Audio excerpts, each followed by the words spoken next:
আসসালামু আলাইকুম। এই ভিডিওতে আমি কথা বলবো পথনাটকের বিভিন্ন বৈশিষ্ট্য নিয়ে।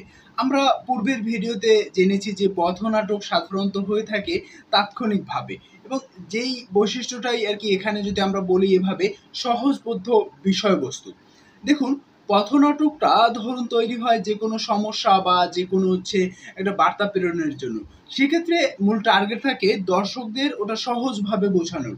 ওখানে কিন্তু রূপক অর্থে কোনো কথা থাকে না যেটার মাধ্যমে দর্শক চিন্তাগতভাবে তারা বুঝবে না এই কথাটা এরকম বলা হয়েছে। অনেক সময় হয়ে থাকে যে বিভিন্ন শাসকদের চোখ এড়ানোর জন্য রূপক অর্থে ব্যবহার করতেও পারে। বাট সহজভাবেই কিন্তু মেসেজটা ডেলিভার করা হয়। সেক্ষেত্রে পথনাটকের বিষয়বস্তু হয় একদম সহজলভ্য। সেই বিষয়বস্তু বা যেকোনো টপিকের উপর হয়ে থাকতে পারে। যেমন যৌতুক প্রথা, বৃক্ষরোপণ ইত্যাদি সবকিছুর উপর ভিত্তি দিয়েই কিন্তু সামাজিক যেকোনো সমস্যার সমাধানের জন্য কিন্তু পথনাটক হতে পারে। এরপরে আমরা যেটা বলতে পারি সেটা হচ্ছে সরাসরি অভিনেতা এবং দর্শকদের সাথে যোগাযোগ। থিয়েটার মূলত লাইভ পারফরম্যান্স যেহেতু সেক্ষেত্রে থিয়েটারে মূল বিষয়ই কাজ করে এটা একজন অভিনেতা আর দর্শক কানেকশন তৈরি হওয়া বা একটা কমিউনিকেশন তৈরি হওয়া। সেটা কিন্তু পথনাটকের ক্ষেত্রে একদম এইটাই হয়ে থাকে। কারণ অভিনেতা অনেক সময় উপস্থিতভাবে অভিনয়টা করে। কোনো স্ক্রিপ্ট তার থাকে না। পথনাটকের ক্ষেত্রে এটাই হয়ে থাকে অনেক সময়। সেক্ষেত্রে একজন অভিনেতা তার চিন্তাগতভাবে অনেক সময় দর্শকদের প্রশ্ন করে।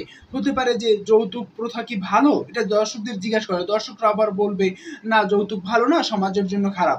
তারপর দর্শকদের কাছে একজন অভিনেতা জিজ্ঞেস করতে পারে যে, কেন খারাপ?" অর্থাৎ দেখুন এখানে কিন্তু একজন অভিনেতা দর্শকদের সাথে একদম কানেক্ট হয়ে যায়। অর্থাৎ দর্শকও কিন্তু অ্যাজ এ পার্ট হিসাবে অ্যাক্টর হয়ে যায়। কারণ দর্শকও তার সংলাপ দিচ্ছে, দর্শকের সংলাপ, তারপর অভিনেতার সংলাপ। এই ২ মিলে কিন্তু পথনাটক হয়ে থাকে। অর্থাৎ পথনাটক শুধুমাত্র নির্দিষ্ট অভিনেতার ভিতরে আরকি সীমাবদ্ধ থাকে না। ওই সার্কেলটা অর্থাৎ একজন অভিনেতার সার্কেল অফ অ্যাটেনশন হয়ে থাকে ওই অডিয়েন্স সহ। অর্থাৎ অডিয়েন্সকে নিয়েই তার সার্কেলটা হয়ে থাকে। পথনাটকে আরেকটা বিষয় যেটা কাজ করে সেটা হচ্ছে কম ব্যয় হয়ে থাকে। আমরা জানি সাধারণত যে পথনাটক রাস্তা বা পার্কে হয়ে থাকে সেক্ষেত্রে পথনাটকে তেমন কোনো সেটের প্রয়োজন হয় না। সেক্ষেত্রে কিন্তু একজন অভিনেতা তার পোশাক এবং সামান্য কিছু প্রপস নিয়ে কিন্তু তার অভিনয়টা প্রদর্শিত করে।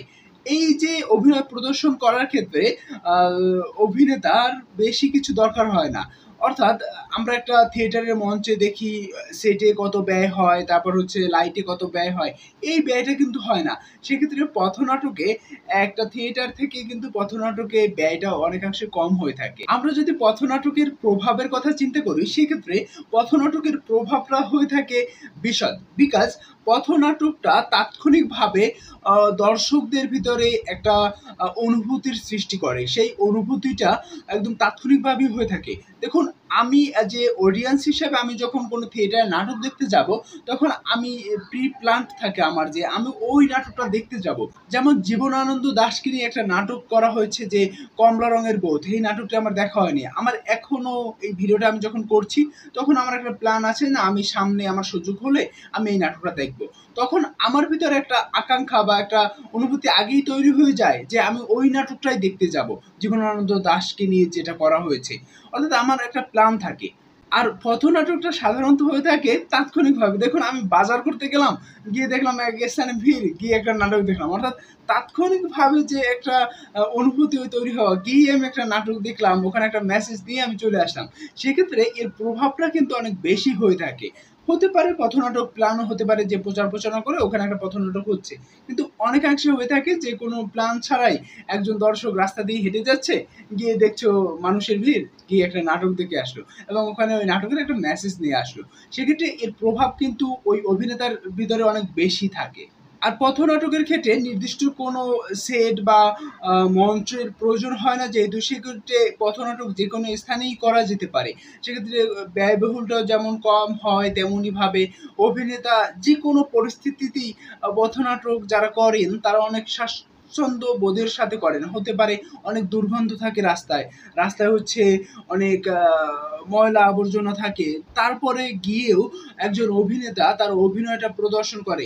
রাস্তায় অনেক শব্দ দূষণ থাকে। তারপরে তার ভয়েস দিয়ে ওই শব্দ দূষণকে অতিক্রম করে তার ভয়েসটা দর্শকদের কাছে পৌঁছে দেয়। এই যে বিভিন্ন প্রতিকূল পরিবেশেও কিন্তু পথনাটকটা হয়ে থাকে।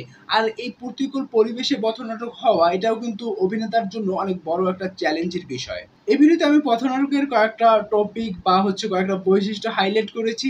আপনার যদি মনে হয় না এই বিষয়ে আরো যুক্ত করতে পারেন আপনি, সেক্ষেত্রে কমেন্টে জানাতে পারেন।